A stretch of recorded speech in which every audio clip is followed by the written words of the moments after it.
G'day guys, and welcome back to Drumming with Jack. Now in today's lesson, we're going to be looking at 3 different ways that you can use your metronome to get the absolute most out of it.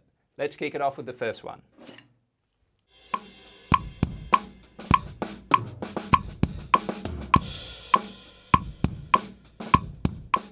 So the first method that we're going to look at when we're using our metronome is the one you'll see the most often, and it's keeping time on the quarter notes. This is the most common way to use your metronome. So if you're playing rudiments, you'll set up your metronome to play a quarter note click, and you'll play your rudiments along to that. But another really good thing to use your quarter note click for is to play your grooves and fills with it. This is a really good way to start building up your own internal metronome so that you're naturally keeping a really solid time when you're playing your grooves and when you're playing your fills. All you want to do is play your metronome through your headphones and then start playing along with it. So play a variety of different grooves and a variety of different fills, because you want to get comfortable playing a variety of things on the kit while you're keeping a really solid time. I'll demonstrate that for you now, playing grooves and fills and playing on the pad.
And the second way that we're going to use our metronome is to double and quadruple it up. So if before we were playing with a quarter note click, now we're going to play with an 8th note click or a 16th note click. So this will mean cranking your metronome all the way up and playing along with that. Now, why would we do this? Well, if you're playing with a quarter note click and you're playing 16th notes on your practice pad, you're playing 4 notes for every 1 click. And what this allows is a little bit of margin for error. So while you're playing those 4 notes on the 1 click, they might not necessarily all be perfectly spaced before you go on to the next one. By having a click on every single note, it makes it much easier for you to hear all the notes you're playing and whether they're evenly spaced and whether they're all at the right tempo. Now this one is more useful while you're doing your rudiments and you're practicing on your practice pad, but you can also do it while you're playing grooves. So let's have a look at both of them now.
And the third way that we're going to look at using our metronome is to do the opposite of the second, and we're going to slow it right down. So now if we go back to our quarter note click, what we're going to do is take out the last three. So we're going to have a whole note click. This means you get a click at the beginning of each bar.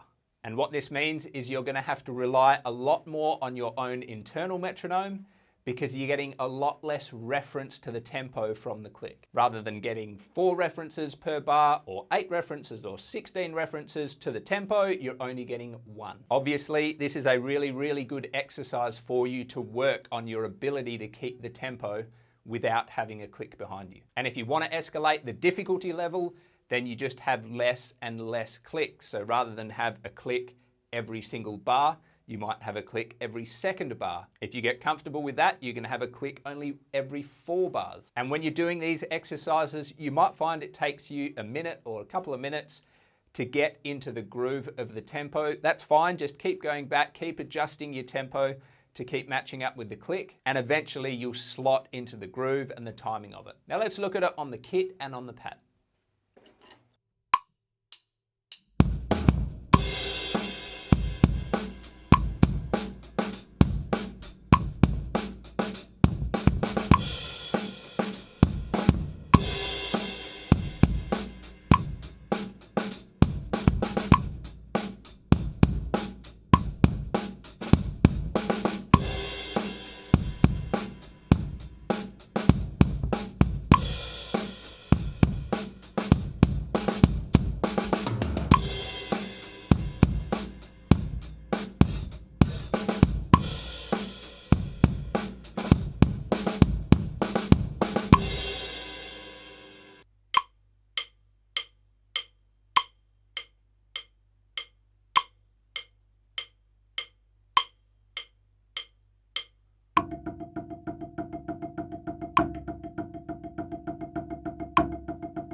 And there you have it, 3 different ways that you can use your metronome to really take your drumming to the next level and really, really nail down that timekeeping. Have a go at all 3 of them yourself. They're all important, they're all useful. Let me know how you went down in the comments, like and subscribe to the channel if you haven't already, and I'll see you on the next one.